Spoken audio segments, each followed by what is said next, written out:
भारत की राजधानी दिल्ली में आम आदमी पार्टी की हुकूमत और एलजी के दरमियान तवील मुद्दत से चल रही जंग की वजह से अब दिल्ली वक्फ बोर्ड भी पिसता नजर आ रहा है। दिल्ली वक्फ बोर्ड के नए सरबराह अमानतुल्लाह खान को अपने ही सीईओ की मुखालफत का सामना करना पड़ रहा है। अभी जो सीईओ हैं वो आबिद अली हैं और वो अप्रैल से सीईओ हैं। मुझे नहीं लगता कि वो 3 दिन से ज़्यादा कभी वक्फ बोर्ड आए होंगे। 3 दिन भी 1-1 घंटा 2-2 घंटा। तो वक्फ बोर्ड बहुत बड़ा महकमा है, बड़े सारे यहाँ ज़रूरतें हैं, किराएदारियाँ हैं। तो जब तक सीईओ फुल टाइम नहीं बैठेगा, पूरे टाइम ऑफिस में नहीं बैठेगा, फुल टाइम होना एक अलग चीज़ है लेकिन ऑफिस में बैठना एक अलग चीज़ है। तो ऑफिस में सीईओ जब तक नहीं बैठेगा, जब तक कोई काम नहीं हो सकता। सीईओ हो आप, तो अगर आप दूसरे डिपार्टमेंट में वक्त दे रहे हो तो आपको यहाँ भी देना चाहिए। मैं आज चिट्ठी लिखी है मैंने कि भाई बताओ कितनी बार आप आए हो, अप्रैल से आप हो यहाँ, कितनी बार आप आए हो, अगर आप वक्फ बोर्ड नहीं आ रहे हो तो क्यों आ रहे हो। अब फाइलें जाती हैं, उनको सारे दिन फाइलें इधर उधर जाती रहती हैं। फाइलें बड़ी उसके अंदर इम्पोर्टेंट फाइल होती हैं, उसके अंदर से डॉक्यूमेंट्स भी इधर उधर हो सकते हैं, प्रॉपर्टी की फाइलें हैं।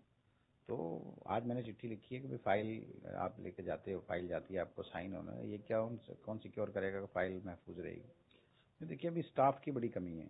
अब जैसे रेंट सेक्शन है उसमें कोई लोग नहीं है, जैसे प्रॉपर्टी सेक्शन है उसमें कुछ नहीं है।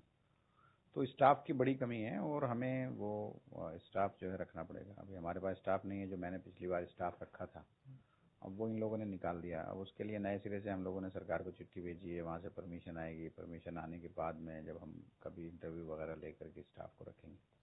तो अभी तो यही अड़चन, ये सारा तो केंद्र सरकार की तरफ से जो भी दिक्कतें हैं, और सेंट्रल गवर्नमेंट जिम्मेदार है। अब वक्फ बोर्ड को भंग किया था सेंट्रल गवर्नमेंट ने, नहीं बनने दिया, एलजी ने नहीं बनने दिया, इतने दिन तक नहीं बना वो एलजी नहीं बना। अगर आज अफसर की तरफ से प्रॉब्लम आ रही है तो अफसर भी डायरेक्ट रिपोर्ट एलजी को कर रहे हैं या रेवेन्यू सेक्रेटरी को कर रहे हैं।